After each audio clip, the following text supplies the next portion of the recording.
to recharge if we had a hold.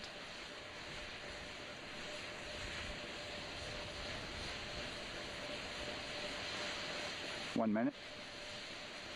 Right now, the rocket does not know what the T0 is, but coming up in minus 33 seconds, control shifts from the ground launch sequencer to the rocket's onboard autonomous launch sequencer, or ALS. The rocket will count itself down, but honor any holds that could come from the ground. Now, shortly after liftoff, Houston will take control of the rocket, and my colleague Gary Jordan will take over commentary. GLS, go for ALS.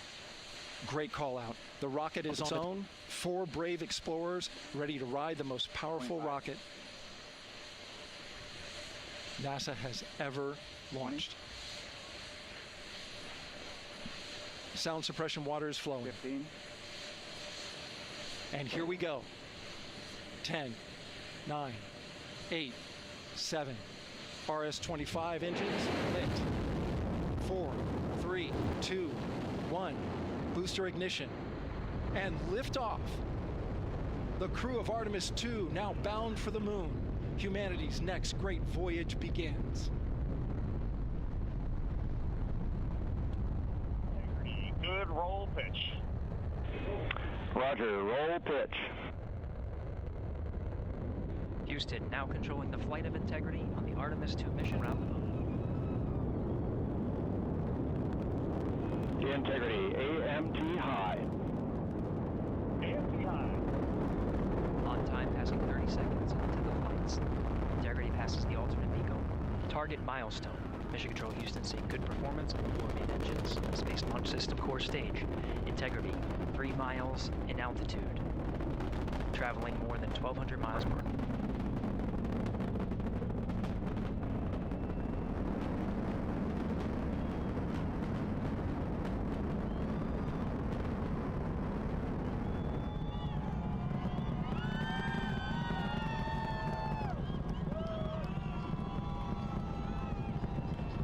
Mission elapsed time, passing 1 minute, approaching max Q. On, Ponce de Leon. Stan, we have you loud and clear on Ponce de Leon. Have you the same? Communication signal transfer confirmed as Integrity and its crew go supersonic. Approaching 90 seconds into the Artemis II mission. Integrity is 14 miles in altitude, 8 miles downrange, traveling more than 2,600 miles per hour.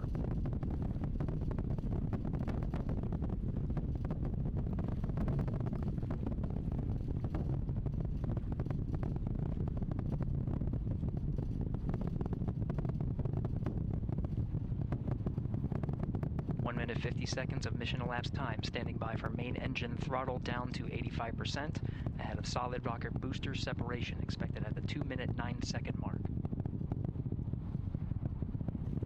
We see throttle down.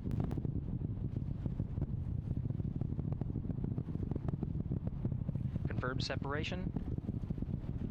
Main engines throttling up, guidance converged.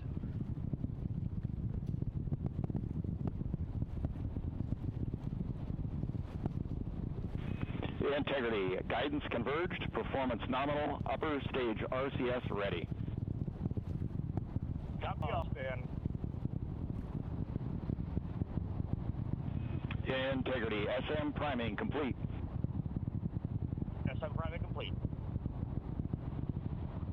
2 minutes 45 seconds of mission elapsed time into the Artemis II mission. Thrusters on Integrity and upper stage confirmed in a ready state, ahead of service module fairing separation.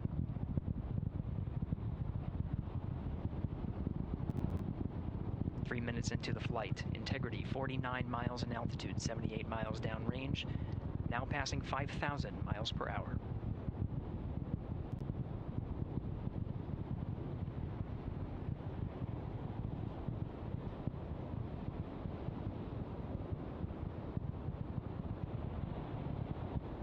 Standing by for launch abort system jettison. Houston Integrity, good last jettison, great view. Copy jettison, Team Eco 8+02. We see the same on board, Stan. And Houston has you loud and clear on Tidris at the Kármán line. Outstanding. We have you the same. 3 minutes 50 seconds into the flight of Artemis II, Wiseman, Glover, Cook, and Hansen cross the boundary to space with good comm checks. GPS signals acquired after last jettison now working on internal checks to verify accuracy. Flight Dynamics Officer analyzed the time of main engine cutoff, confirmed at 8 minutes 2 seconds, time of MECO.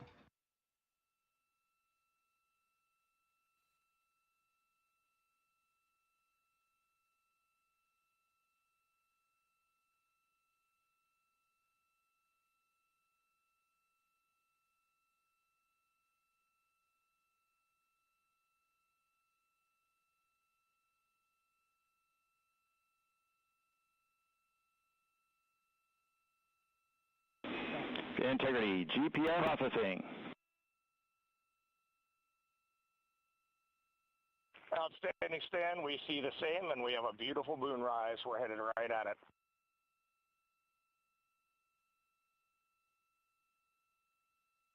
Approaching 5 minutes into the flight, Commander Reid Wiseman confirms he has visuals of his destination. GPS guidance, navigation, and control software finishes internal checks and sends to navigation channels. Integrity, 3 engine press. 3 engine press. On time, now passing 5 minutes 20 seconds of mission elapsed time into the Artemis II mission. At this point, 3 good main engines are all that's needed to carry Integrity to a nominal main engine cutoff target. Though at this time, we're seeing 4 good engines here in Mission Control Houston. Integrity, 75 miles in altitude, 330 miles downrange, approaching 10,000 miles per hour.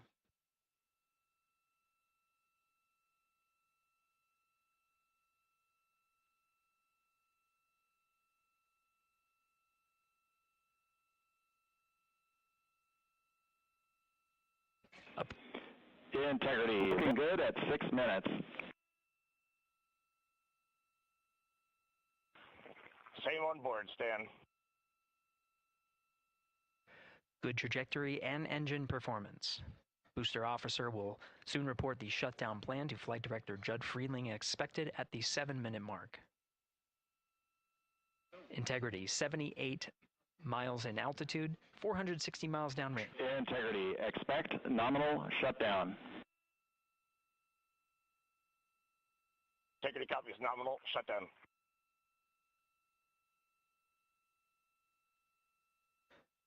Six minutes 40 seconds of mission elapsed time. Shutdown plan is as expected. Again, the time of MECO was confirmed at 8 minutes 2 seconds into the flight.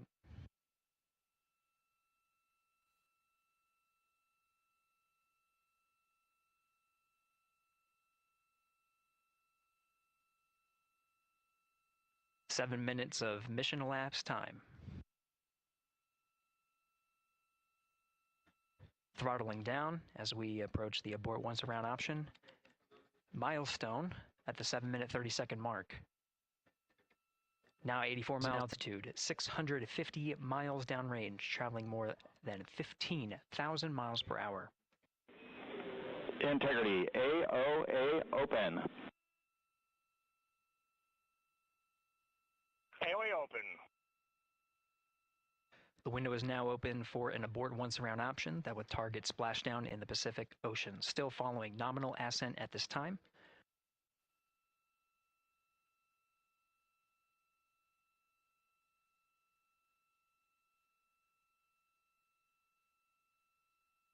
About 10 seconds remaining until the main engine cutoff of the Space Launch System core stage. Standing by for confirmation of MECO and core stage separation.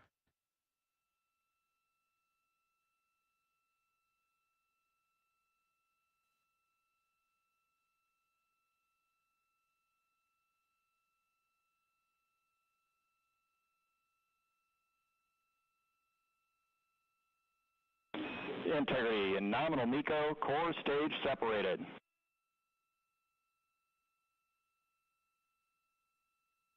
We see the same on board, Stan.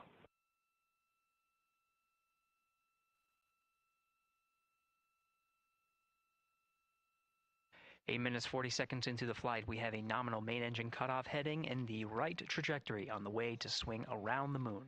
core stage has separated, done its job. The Space Launch System upper stage, the Inner Rim Cryogenic Propulsion Stage, or ICPS, still attached to the Orion spacecraft.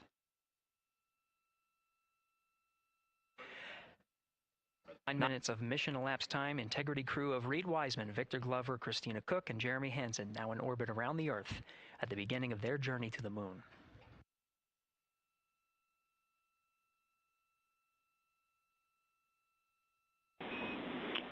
Integrity Houston, looking ahead to PRM numbers so far per the pad.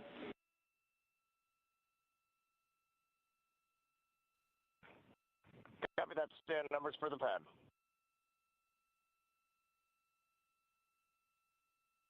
Capcom Stan Loves now reminding the crew that the perigee raise maneuver time of ignition is as expected prior to booster ignition. That time being 49 minutes, 50 seconds of mission elapsed time.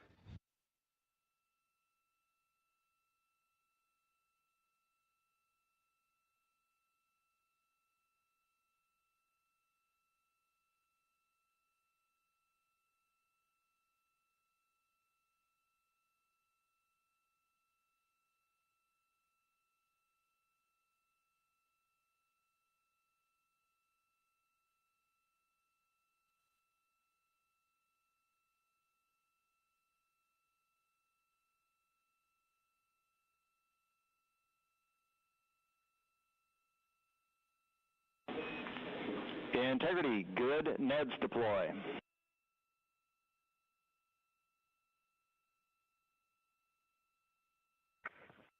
Copy that, Stan. Good, Neds.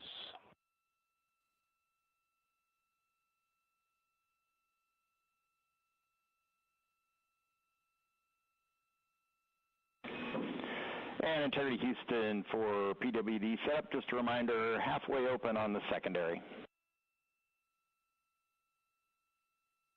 We copy that, Stan. Halfway open.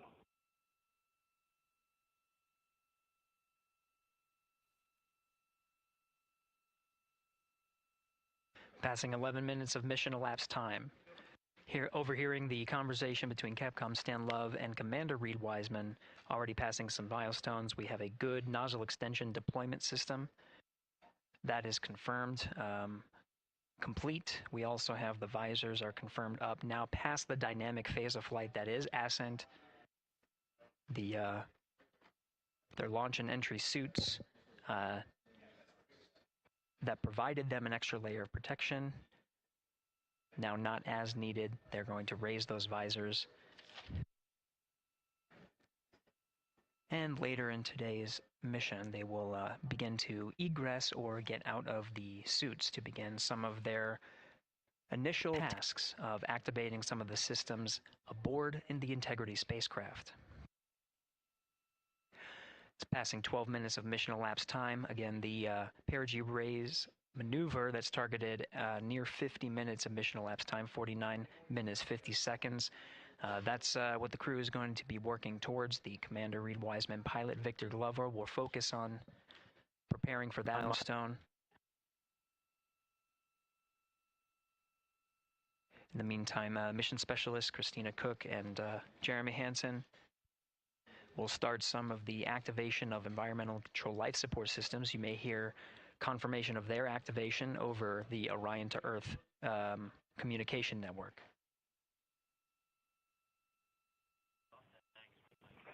Houston, C3 aux power back in auto. Copy C3 aux, and we're 2 minutes to maneuver.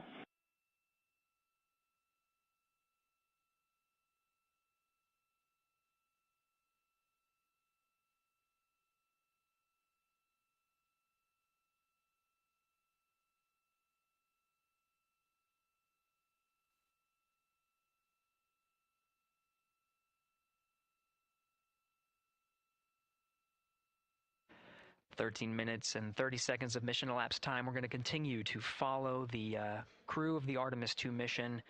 They are beginning their journey around the moon to verify the systems that will take us to its surface. An incredible ascent.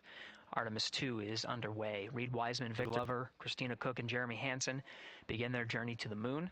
Still milestones to come up as we await solar array deploy and the critical burns that will get Integrity into high Earth orbit around the Earth before engines are fired to get us around the moon. We'll keep tabs on Integrity and its crew from here in Mission Control Houston. But for now, we're going to send it back to you, Megan and Nicole at the Kennedy Space Center. Very jealous to hear how the launch experience was over on the Space Coast. Yeah, Gary, if people are just joining us, welcome back to the Space Coast, where we just saw Artemis II lift off 14 minutes ago. And wow, what an amazing launch, and an emotional one, too. As soon as the rocket lifted off, Nicole, you had tears in your eyes, I had tears in my eyes, and we had all these people around us cheering. It was amazing. Yeah, the energy was wonderful. I mean, it was a beautiful launch. You know, we've got 4 friends and family members headed to the moon. It's pretty amazing. Yeah, how does that make you feel as someone who, you know, is an astronaut as well, but also, as you said, friends? Yeah, so proud of them. You know, man, we don't have the words in the English language to describe this kind of an event, and pride, love, so many emotions. You know, they are truly breaking some barriers, and hopefully, you know, as Gary just said, they've got a long day ahead of them, so wishing them well on everything. But so far, what a beautiful launch to watch. Yeah, to be returning to the lunar orbit in more than 50 years. Maybe they go farther from Earth than any other humans before them. Maybe they see parts of the moon that we've never seen before. I mean, what a great start to what could be all of these milestones that we're in just a 10-day mission. Yes, what a way to welcome in the Artemis generation. Yeah, how do you feel? I mean, we saw some beautiful shots we were covering of course, the rocket, of course, the Earth falling away as we continued up into our ascents, but also some of those crowd shots where we saw young and old, just emotional, overcome by this history-making moment. Man, we are going back to the moon for all, and we saw today, we saw that in all the crowds. And yeah, you guys just saw that view, the sunrise or sunset, I guess. They just made it over the crest of the Earth, and you could see the sun peeking over. One of my favorite views from space. And I can't imagine what they're looking at now, and I can't wait to see what they're looking at in about 5 or 6 days. Yeah, and you know, I know a lot of people are like, you know what, I'm surprised this launched on the first try, because we know, like any little thing, we have to be keeping safety in mind, and we want to make sure we're ready to go. But we were ready to go, and I think it surprised a lot of people. What a wonderful surprise on this Wednesday evening. It did, you know, and it kind of surprised me as well. But you know, it's just a testament to the team here that has been working so hard on Artemis. You know, Artemis I, we learned a ton of lessons. We learned a ton from the wet dress for Artemis II. We were able to go in, fix those things. We even had a couple mishaps today, not mishaps, a couple, you know, anomalies today that the team creatively came up with solutions for. It's just a testament to the teamwork that gets us to the moon. And so we can continue to watch Christina, Reid, Victor, and Jeremy on their way now to the moon in Earth's orbit and awaiting the next in-flight milestones, deploying Orion's solar arrays. So why don't we get back in with Mission Control and Gary. Hey, thank you, Megan. Again, we're following along in the action. It is a long day. They have a number of procedures they need to get to immediately in their timeline. And Integrity Houston, cross tie is on board per the ETSIDEM.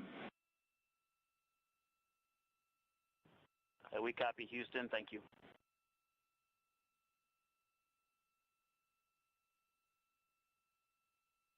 Cross tie referring to flight controllers here initiating a connection between some of the batteries aboard the Orion spacecraft, allowing for an even distribution of power. This is the flight control teams that took us through ascent of the Artemis II mission today. Right now we're, as you see, passing 18 minutes of mission elapsed time. The Orion spacecraft Integrity and the interim cryogenic propulsion system are maneuvering tail to sun. It is in this orientation, this attitude. Integrity anywhere until not momentary prop caution.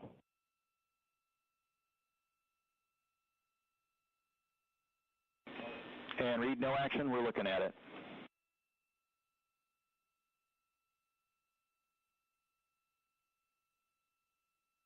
Commander Reid Wiseman verifying what is being routed to his displays aboard Integrity. Propulsion engineer confirming that no action is needed at this time. They're pressing through with their nominal procedures to prepare for the perigee raise maneuver. And of course, the solar array wing deploy ahead of that.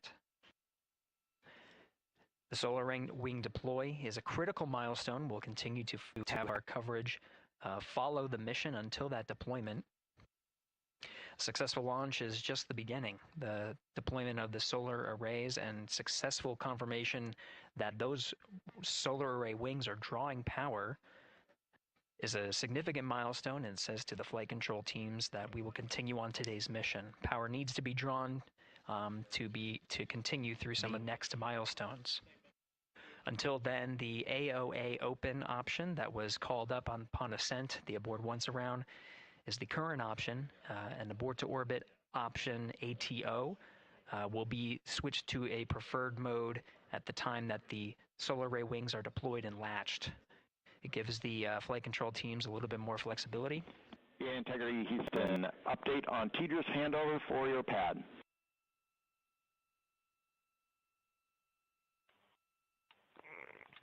Give us just 1 minute. And Stan, you can read it. Ike is ready to copy. Roger. TDRS handover east to west expected 1 second earlier at 5:1 minutes, 26 seconds.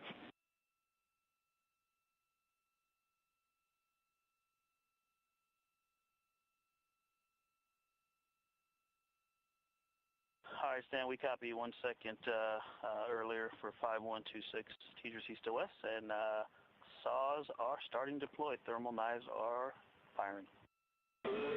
We concur. Thanks for the report.